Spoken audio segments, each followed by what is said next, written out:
iPhone X tripodga o'rnatib oldim. Jimari tripodi, Jimari MT39 tripodi. Samsung kamerasi haqidagi video. Bahor havosi, yomg'irli ob-havo, havo bulut va bulutli ob-havoda videoga olganda videolari juda ham chiroyli chiqadi. Ya'ni yorug'lik ancha muvozanatlashgan bo'ladi. Barchaga assalomu alaykum. 13 YouTube kanalida telefonda syomka qilish bo'yicha darslarimizda davom etamiz. Bu darsimizda Samsung telefon kamera sozlamalarini ko'rib chiqamiz. Menda Galaxy S21 FE. Dastlab bu yerda ekran zapisini yoqib qo'yaman, chunki ekrandagi har bir narsani detalli ko'rsatib berish uchun ekran zapisi, demak, media mic qilib start recording qilib yoqib qo'yaman. O'ylaymanki, bu xalaqit bermaydi hech qanaqasiga. Faqat yuqorida mana bunda yozuv ko'rsatib turadi. O'ylaymanki, sizlarga xalaqit bermaydi. Men hamma videolarimda mana bu CapCut, VN video darslarini hammasini mana shu telefonda bajaraman. Bu telefon 3 ta kameraga ega. Hozir kameralari, nastroykalarni batafsil ko'rib chiqamiz.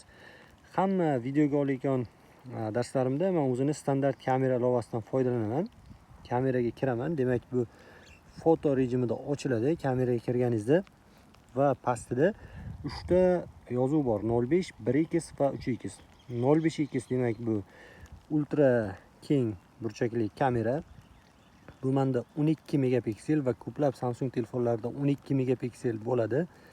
Xo'p, bunda rasmga olganingizda mana bunaqa atrofni keng qilib ochib beradi.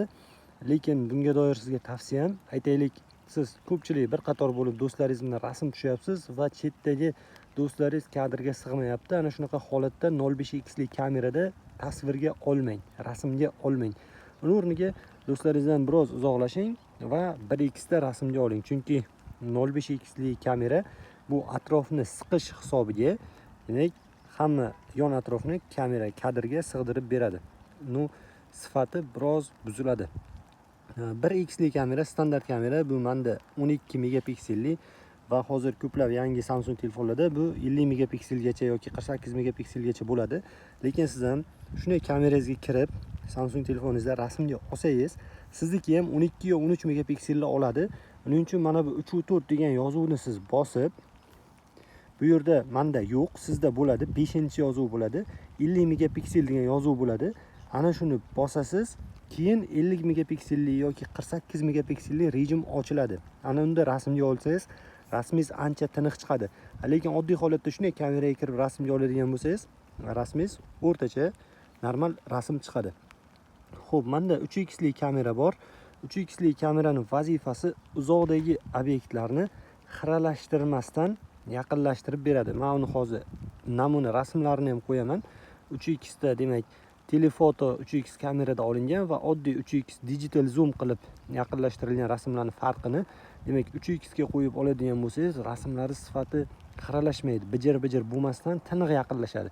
Ana shu 3 ta kamera mana shu 3 ta vazifani bajaradi. Tepadagisi 05x, o'rtadagisi asosiy 1x kamera va pastdagisi 3x kamera. Xo'p, bu demak rasmga olish. Rasmga olishda ortiqcha hech qanaqa sozlamalar shart emas, hammasi to'g'ri. Xo'p, biza asosiy videoni ko'rishimiz kerak. Videoga o'tganimizda, demak, siz qilishingiz kerak bo'lgan birinchi nastroyka bu yuqoridagi 916 yozuvi. Har doim iloji boricha 916 ga qo'yib qo'ying. Shunda maksimal kamera imkoniyatida tasvirga oladi. Keyingisi mana bu Ultra HD yozuvi. Ultra HD yozuvini bosamiz. Bu yerda Ultra HD ga tegishli 30 va 60 yozuvlari bor. Demak, 30 ni bosadigan bo'lsak 30 ga o'tadi, 60 ni bosadigan bo'lsak 60 ga o'tadi va Full HD 1080p, demak bu ham 60 fps va 30 fps da oladi va HD bor, eng chekkada bu 30 fps da oladi. Buni iloji boricha Ultra HD, ya'ni 4K ga qo'ying va 60 fps ga qo'ying. Ana shunda videolaringiz juda ham tiniq, stabil, sifatli chiqadi. Ya'ni videoda ortiqcha qaltirashlar umuman sezilmaydi. Men doim demak Ultra HD 60 fps da suratga olaman va pastda menda 1x yozuvi chiqib turadi. Lekin menda 3 ta kamera bor. Narigi 2 ta kamera 05x bilan 3x kamera, demak, Ultra HD da ishlamaydi. Ultra HD ni bosib 30 fps ga qo'yadigan bo'lsam, pastda demak mana bu yozuvlar chiqdi. Demak, men uni 05x li syomka qilishim mumkin, 1x li yoki 3x li syomka qilishim mumkin bo'ladi. Lekin menda ko'pincha 60 fps da suratga olganim uchun yaqinlashtirishda menda muammo bo'ladi. agar yaqinlashtirish yoki 0.5x da videoga oladigan holatlar bo'lsa, men albatta 30 fps da suratga olaman. Chunki shunaqa kadrlar bor, unda 0.5x da olsangiz, kadringiz juda ham estetichniy, juda ham chiroyli chiqadi. Demak, asosiy Samsungning kamera nastroykalari mana shu yerda. Mana shuni sozlab qo'yasiz va videoga olishda davom etasiz. Portret yoki o'sha albomli. Xo'p. Bu yerda shuningdek more degan tugmacha bor. Uni bosganingizda kameraga doir ko'plab funksiyalar ochiladi. Mana buni ekran zapis tugmasini surib qo'yaman. Bu yerda professional rasm, professional video, biz professional videoni ko'ramiz. Professional videoga kirganingizda siz ISO, shutter speed, demak, ekspozitsiya, fokus, yorug'lik balansi, mikrofon hammasini ruchnoy o'zgartirsangiz bo'ladi. Bu juda ham zo'r imkoniyat. Yuqorida o'sha o'zimizga chiqadigan yozuvlar.